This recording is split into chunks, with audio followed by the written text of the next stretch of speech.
नमस्कार ॿारो, मां हेमा भूलचंदानी स्वागत थी कयां तव्हांजो। अॼु असां पढ़ी रहिया आहियूं दर्जो 12 जी हीअ किताब अदबी सुगंध, जंहिंमें पाठ 10 असां पढ़ंदासीं। उहो आहे काश। हिन पाठ जो पहिरियों भाङो असां पढ़ी चुका आहियूं। अचो त शुरू कयूं ॿियो भाङो, जंहिंमें असां अॼु पाठ खे पूरो कंदासीं। हिन खां पहिरीं दोहरान करे वठूं कि असां हिन पाठ जे भाङे पहिरें में छा पढ़ियोसीं। असां पढ़ियोसीं लेखक साहिब पंहिंजी बिल्डिंग कृष्णा कुंज जे बारे में असांखे ॿुधाए रहिया आहिनि कि हुन जे साम्हूं किचिरे जो ढेर लॻो पियो आहे।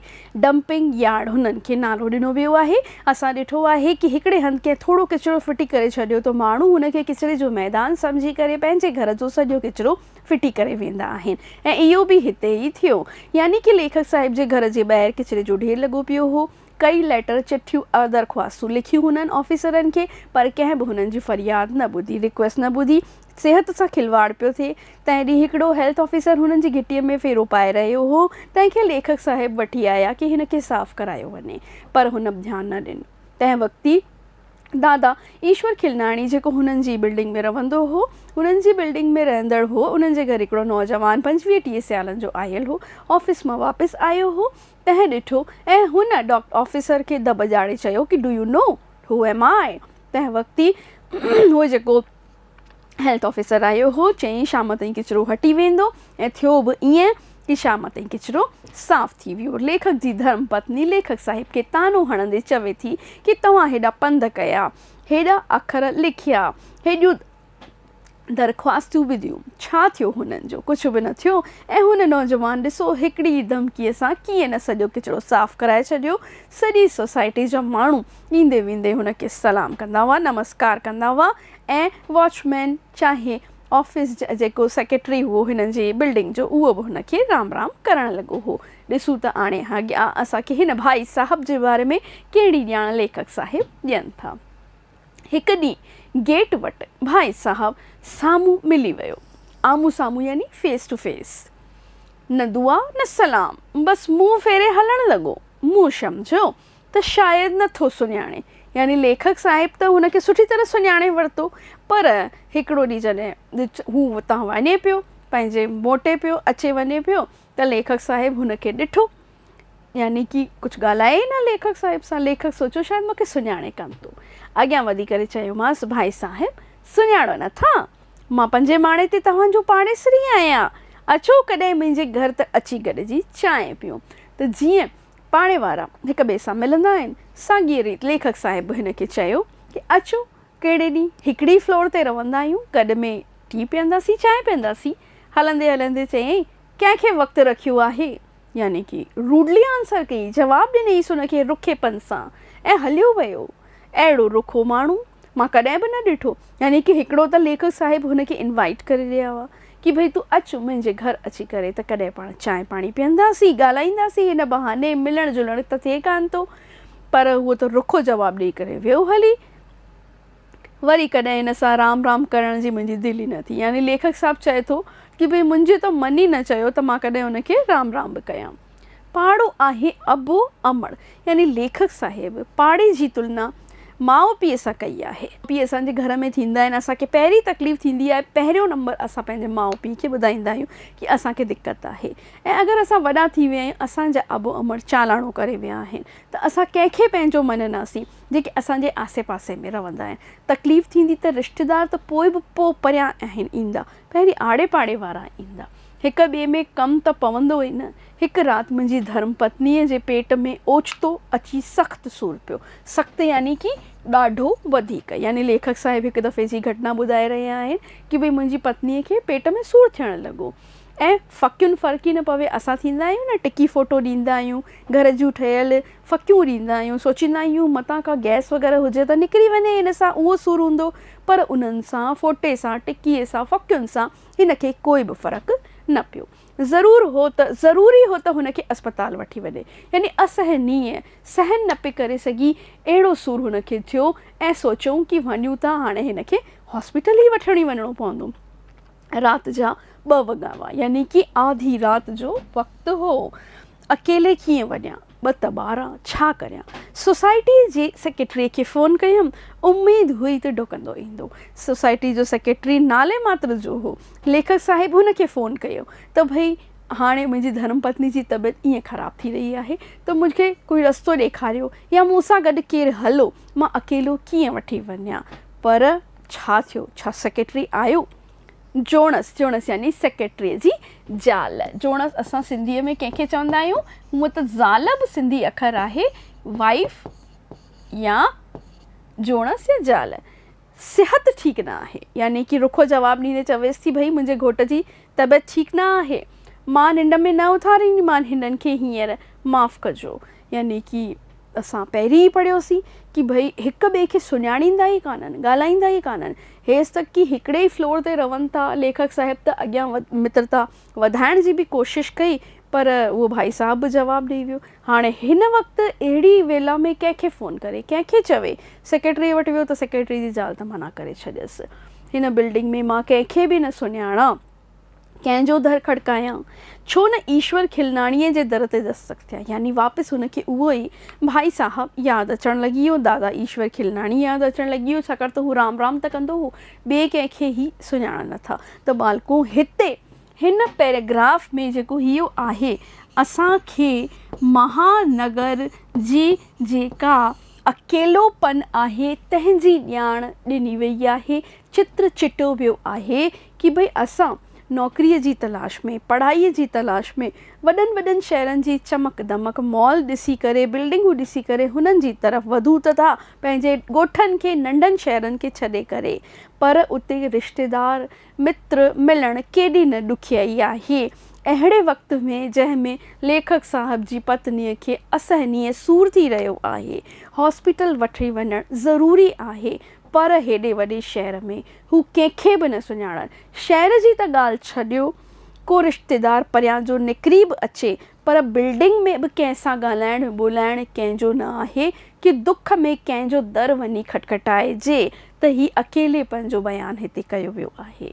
काको ज़रूरु भाल भलाईंदो, हिनखे लॻो बि बुज़ुर्ग माण्हू आहे, कुझु न कुझु रस्तो ॾेखारींदो। हुनजे दर जो बैल वॼायमि, दर भाई साहबु खोलियो। हुनखे अर्ज़ु कयमि, चई टैक्सी घुरायो, मां हेठि अचां थो। यानी भाई साहब मदद करण लाइ तयारु थी वियो। चयईंसि कि तव्हां टैक्सी सॾु करायो, मां हेठि अचां थो तयारु थी करे। बसि सरकारी अस्पताल में पहुतासीं ऐं सरकारी हॉस्पिटल में इमरजेंसी वार्ड, आपातकालीन सेवा राति जो 24 कलाक हलंदी रहंदी आहे। यानी राति जा 2, 3, 4, 12 केॾी महिल बि तव्हां वञो। अगरि जेके विज़िटिंग आवर्स ख़तमु थी विया आहिनि, उन खां पोइ तव्हांखे इमरजेंसी वार्ड में वञिणो आहे। अलॻि सां हर गवर्नमेंट हॉस्पिटल में वॾीअ में ठहियलु हूंदो आहे। ही बि उते ई विया। नर्स ॾिठूं त नर्स छा करे रही हुई, हाणे 2 बजे त आराम ई कंदी, को मरीज़ ईंदो त पोइ हुनखे ॾिसणो ई पवंदो, पर उहा आराम वेठी हुई, खोंगरा हणी रही हुई। खोंगरा हणण यानी खरनाटा हणी रही हुई, यानी कि गहरी निंड में भाई उहा सुम्ही पई हुई। डॉक्टर ज़रूरु किथे वञी सुम्हियो पियो हो, डॉक्टर नज़र न आयो हो, त केवल नर्स नज़र आई हुननि खे। साब आराम कुर्सीअ ते आराम करे रही हुई ऐं डॉक्टर हुननि खे नज़र न आयो, शायदि ॿिए हंधि वियल हो। पर डॉक्टर जो वियण बि इमरजेंसी वार्ड में ज़रूरी थींदो आहे। असांजे अचण जी आहट ते नर्स टप ॾेई उथी त सही, पर अंदरि ई अंदरि 100 भेरा पिटियो हूंदई। पिटणु यानी कि गारियूं ॾियणु, बुरो भलो चवणु, यानी कि हिनखे लॻसि केरु आई राति जो 2 बजे अची मुंहिंजी निंड फिटाई थो। डॉक्टर अचण में 15 मिंट लॻाया। यानी हुन डॉक्टर खे सॾु कयो, पर डॉक्टर खे घणा मिंट लॻा? 15। सोचे भई ईअं ई हली वञनि त ठीकु आहे, वरी मां उथी करे छा कयां। मरीज़ खे तपासे मतिलब कि जांच कयईं, मां दवा ॾियां थो, मरीज़ खे सुभाणे OPD में वठी अचिजो। OPD थींदी आहे आउटडोर, यानी कि असां ॾेखारे करे ऐं वापसि पंहिंजे घर अची वञूं। वधीक जांच कई वेंदी। मूं चयो ठीकु आहे डॉक्टर साहबु, दवा ॾियो, मां हिनखे सुभाणे वठी ईंदसि। महिरबानी। महिरबानी यानी शुक्रिया, धन्यवाद। यानी लेखक साहिब त सिधा माण्हू आहिनि, उन्हनि सोचियो हलो हेॾी राति जो हॉस्पिटल में डॉक्टर त आहे, दवा त लिखी ॾिनी अथई, दवा जो पर्चो वठंदे हिननि चयो तव्हांजी ॾाढी महिरबानी डॉक्टर साहबु, हिन वक़्तु तव्हां उथी करे आया ऐं मुंहिंजी ज़ाल खे ॾिठो, पर असल में त इहा डॉक्टर जी ड्यूटी ई आहे। इमरजेंसी वार्ड आपातकालीन सेवा ठाही ई इन करे वास्ते वेंदी आहे ताकि डॉक्टर हुते वेही करे जांच करे सघे, या राति बिराति कंहिंजी मरीज़ जी तबियत ख़राबु थिए त हुननि खे ॾिसी सघे। त लेखक साहिब खे लॻो कि ॾाढो वॾो कमु हिन डॉक्टर कयो आहे ऐं वञणु लॻा। भाई साहब उन वक़्तु ताईं इमरजेंसी कमरे जे दर वटि बीठो अंदरि आयो। भाई साहब इहो सभु ॾिठो पिए ऐं हू ॾिसी करे अंदरि आया। डॉक्टर खे चयईं, छो तव्हांजी अञा निंड पूरी न थी आहे छा? Do you know who am आई? यानी कि वापसि सां हिननि इहो सुवाल कयो, हेल्थ मिनिस्टर खे फ़ोन कयां या चीफ मिनिस्टर खे फ़ोन कयां? हीअ औरत सूर में कड़े पई ऐं तूं चवीं थो त सुभाणे OPD में वठी अचिजोसि। यानी कि औरत जो सूरु लहण जो नालो ई नथो वठे ऐं तव्हां हिनखे चओ था रुगो दवा लिखी करे कि भई वठो, न लयसि सुठी तरह हिन जी जांच कयो, ॾिसो, न त मां तव्हांजी शिकायत हेल्थ मिनिस्टर सां चीफ मिनिस्टर सां कंदमि। ऐं इहो कंहिं चयो? इहो चयो भाई साहबु जंहिंसां गॾु उहे 25-30 साल जो नौजवान हो। पहिरीं त हिनखे लेखक साहिबु चयो रुखो रू आहे, पर जॾहिं ख़ुदि जो कमु पियो त कंहिंखे वञी करे चवे त हीअ ई हिन सां गॾु आयो ऐं ॾिसो पूरी मदद करण लाइ हीअ भाई साहब बि तयारु आहिनि। भाई साहब पंहिंजे खीसे मां हैंडसेट वापसि सां उहो कढियो। असां रिकॉल कंदासीं बालको शुरूआत में जॾहिं डंपिंग यार्ड जो किचिरो हटाइण में ईअं ई हिननि फ़ोन कढियो हो ऐं धमकी ॾिनी हुई, दॿ चाढ़ी हुई हेल्थ ऑफिसर खे। वरी सां डॉक्टर खे धमकाइण लाइ हिननि पंहिंजो हैंडसेट कढियो ऐं चवेसि थो भई नंबर डायल करणु। डॉक्टर टेड़ी अख सां हीअं तिरछो निहारे करे चवेसि थो, अरे बिहो बिहो, मां तव्हां फ़ोन छा था कयो? न कयो, मां तव्हांजे हुकुम लाइ त हिते आयो आहियां। तव्हां मूंखे ही चयो, इहो ई घणई आहे, मुंहिंजी ड्यूटी आहे, मां हिन खे हींअर जांचा थियो। नर्स एडमिट करे छॾियो हुनखे, मतिलबु लेखक साहिब जी ज़ाल खे, ऐं ग्लूकोस चाढ़ेसि। यानी कि कमज़ोरी अची वेंदी आहे सूर में ऐं त उनखे ग्लूकोस चाढ़णु शुरू करे छॾियो। मां सुई थो तयारु कयां, साईं तव्हां वेटिंग रूम में आराम कयो। ऐं साईं कंहिंखे चयो वियो आहे हिते? साईं चयो वियो आहे हिन 25-30 साल जे नौजवान भाई साहब खे। चएसि थो कि तव्हां वञो आराम कयो, मां हिनखे एडमिट करे हिन जो दवा जो ट्रीटमेंट शुरू थो कयां। ऐं अगरि हिकु गोरी वठिबी आहे उहा देरि सां, लेकिन ग्लूकोस चाढ़े उन में जेकी दवाऊं असांखे ॾिनियूं वेंदियूं आहिनि, इंजेक्शन चाढ़ियो वेंदो आहे, उन सां जल्दी असरु थियणु शुरू कंदे असांजी रिकवरी जल्दी जी थी वेंदी आहे। ऐं मुंहिंजी जेका धर्म पत्नी आहे 4 ॾींहंनि खां पोइ नौबिनी यानी बिल्कुलु ठीकु ठाक थी करे घरु अची पहुची। जीअं ई घर पहुती मां गुरूअ जे अॻियां ॾीओ ॿारे करे गुरूअ जी महिरबानी ॾेखारी, शुकराना मञिया, यानी कि थोरो मञियो, धन्यवाद कयो मां भॻवान खे कि मुंहिंजी ज़ाल जल्दी ठीकु थी करे अची पहुती आहे। औखीअ मतिलबु दुख जी वेल पत रखी यानी मुंहिंजी लॼ रखी भॻवान ऐं मुंहिंजी धर्म पत्नी रूपा सुख सां पहुती। लेखक साहिब पंहिंजी पत्नीअ जो नालो हिते असांखे ॾिनो आहे, भाई साहब जो नालो अञा न ॿुधायो वियो आहे। 2 नाला असांखे ॾेखारिया विया आहिनि, हिकु आहे काको ईश्वर खिलनाणी ऐं ॿियो आहे लेखक साहिब जी पत्नी रूपा। आंसर जेॾीमहिल ठाहे लिखंदासीं त अगरि असां इहे नाला लिखंदासीं त वधीक सुठो आंसर असांजो ठहंदो। रूपा मूंखे आराधना कंदे मुस्कुराईंदे चयो, गुरूअ जा शुकराना मञी रहियो आहे, सुठो आहे, पर उन जा बि त शुकराना मञणु घुरिजनि जंहिं अधु राति जो पंहिंजी निंड फिटाए करे असांजी मदद कई, असांजो साथ ॾिनो।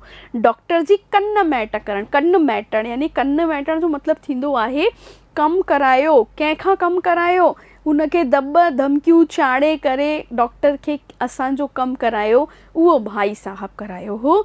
त हिते लेखक जी धर्म पत्नी पहिरीं बि लेखक साहिब खे तानो हयो हो कि ॾिसो हिकिड़ी इज़ुगो सेंटेंस हुन वाक्य हिकु जुमिलो चयईं ऐं सॼो किचिरो साफ़ थी वियो। वरी हिन भेरे त ख़ुदि पर्सनल व्यक्तिगत रूप सां लेखक जी ज़ाल रूपा खे भाई साहब कमु आयो कि हेॾी राति जो जॾहिं बिल्डिंग जी सेक्रेटरी मना करे छॾी, ॿिए कंहिंखे असां सुञाणूं न, पर भाई साहब असांजी का जान पहचान न आहे, अजनबी हो, पर तंहिं हूंदे बि हलियो असां सां गॾु पंहिंजी निंड ख़राबु करे ऐं डॉक्टर सां असांजो पूरो इलाजु सुठी तरह करायईं कि केवल 4 ॾींहंनि में ई मां ठीकु करे वरी घर अची पहुती आहियां। त तव्हां गुरूअ जे अॻियां त ॾीओ ॿारे रहिया आहियो, शुकराना अदा करे रहिया आहियो, पर वञो भाई साहब खे बि शुकराना अदा करे अचो, यानी मजबूर करणु लॻी वई। हाणे कंहिंखे धन्यवाद करण जो तरीक़ो छा आहे? पंहिंजे घर चांहि ते घुरायो, पंहिंजे घर रोटीअ ते घुरायो, इहो ई सभिनी खां सुठो ऐं आम तरीक़ो आहे। त लेखक जी ज़ाल हुनखे चवणु लॻी कि वञो ऐं उनखे इनवाइट करे अचो। तव्हां त डॉक्टर जे अॻियां गूंगी गाए यानी चुप थी विया हुआ, कुझु ई कान पिया। भाई साहब न हुजे हा त मां पेट जे सूर मां बचा ई न हुआ, मूंखे एतिरो सूर हो उन वक़्तु। वञो वञी पहिरीं भाई साहब जा शुकराना मञी अचो, धन्यवाद करे अचो ऐं सुभाणे जी मानीअ जो उन्हनि खे निमंत्रण इन्विटेशन ॾेई अचिजो। बेशुक्रा न थियो। बेशुक्रो थींदो आहे जेको कंहिंजो शुक्रिया न अदा कंदो आहे, कंहिंजी मञंदो न आहे कि भई साम्हूं वारे मुंहिंजी मदद कई आहे। त लेखक जी ज़ाल हुनखे चवे थी वञो ऐं तव्हां जेको आहे निमंत्रण ॾेई अचो, वञी करे इनवाइट ॾेई अचो वञी करे भाई साहब खे। हाणे ॾिसंदासीं अॻियां छा उहो पहिरियों दफ़ो जॾहिं असां ॾिठोसीं कि भई भाई साहब जो आहे उहो बिल्कुलु रुखो रू थी करे मना करे छॾियो हुयसि कि कंहिं वटि टाइम रखियो आहे, त छा हिन दफ़े रोटीअ ते अचो थो, छा घरू रिश्तो या फैमिली रिश्तो सम्झणु लॻो आहे, अचो त ॾिसो। रूपा, मूं त उन ॾांहुं दोस्तीअ जो हथु वधायो हो, पर हुन माण्हू जेको आहे हिम्मत लाइ मूंखे वॾी इज़त आहे, पर हू अहिड़ो त रुखो रू आहे जो चांहि जे ॾिनल मुंहिंजे नौते खे टुकराए हली वियो हो। यानी लेखक साहिब खे पुराणी ॻाल्हि यादि अची वई हुई। लेखक साहिब पंहिंजी ज़ाल रूपा खे ॿुधाए रहिया आहिनि कि भई मां त ॾिनो न हुनखे, मां त ख़ुदि दोस्ती जो हथु अॻियां वधाइणु चाहींदो हुअमि, मूंखे त ख़ुदि ई सुठो लॻो कि हू फैमिली वांगुरु रहनि, पर हुन मना करे छॾियो। चांहि लाइ चई कंहिंखे टाइम रखियो आहे ऐं हली वियो हो। अजीब माण्हू आहे, हुनखे सम्झणु मुंहिंजे वस खां ॿाहिरि आहे। ख़ैर तूं चईं थी त सुभाणे वेंदसि, दर ते वञी करे शुक्राना मञंदसि ऐं मानीअ लाइ हुनखे निमंत्रण मां ज़रूरु ॾींदमि। यानी लेखक साहिब खे बि लॻो कि न भाई साहब ॾाढो वॾो कमु कयो आहे। हिन वेला में जॾहिं हुननि वटि केर बि न हो त हिन इकलौते शख़्स हेॾी वॾी सोसाइटी में हुनजो कमु कयो आहे, त मां ज़रूरु वेंदसि ऐं हुनजो इन्विटेशन हुनखे निमंत्रण रोटीअ लाइ ॾेई करे ईंदसि। ॿिए ॾींहुं ॾिठमि त खिलनाणी साहिब जे घर जे तालो लॻो पियो हो। मूं सम्झो किथे ॿाहिरि विया हूंदा, शाम ताईं अची वेंदा। घर में कमु कंदड़ माई जमुना खां बि पुछियमि, पर हुनखे उन्हनि बाबति का ख़बर कान हुई। 2 ॾींहं गुज़री विया, उहे तालो।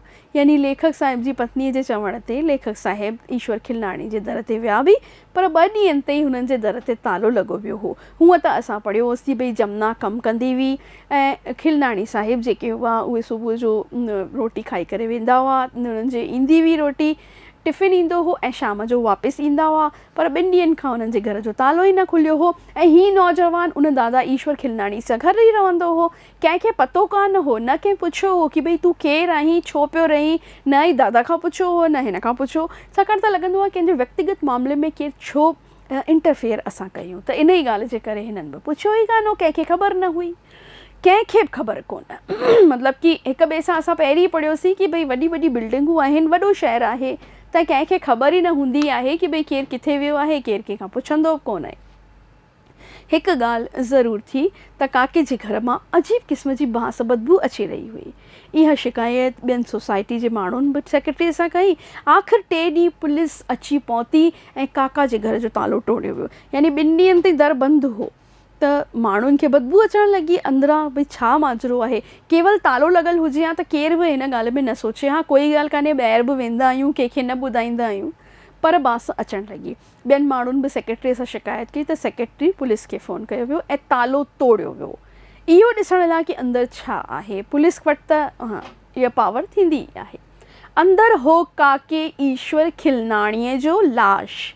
काके खे घुटो ॾेई करे मारियो वियो हो। घर मां पुलिस खे अनेक सबूत मिलिया। घर में आतंकवादी रहियल हो। पुलिस खे पिस्तौल मिली, गोलियूं मिलियूं ऐं कुझु दस्तावेज़ यानी कि डॉक्यूमेंट्स मिलिया, कुझु फ़ोटोज़ मिलिया ऐं इहो सभु ॾिसी पुलिस जी निंड हराम थी वई। पुलिस सभिनी खां पुछा ॻाछा करे, पर कंहिंखे कुझु बि पतो न। हाणे काका ईश्वर खिलनाणी जे घर मां जेके सबूत मिली विया उन्हनि मां इहो अंदेशो पुलिस लॻायो कि भई हिन घर में को आतंकवादी रहियल हो।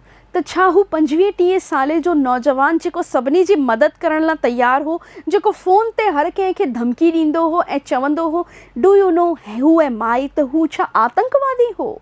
हा, उहो आतंकवादी हो जेको दादा ईश्वर खिलनाणी जे घर में मसवाड़ी महिमान ठही करे ज़बरदस्ती रहियल हो, छाकाणि त दादा अकेलो रहंदो हो, 60 साल खां मथे जो हो।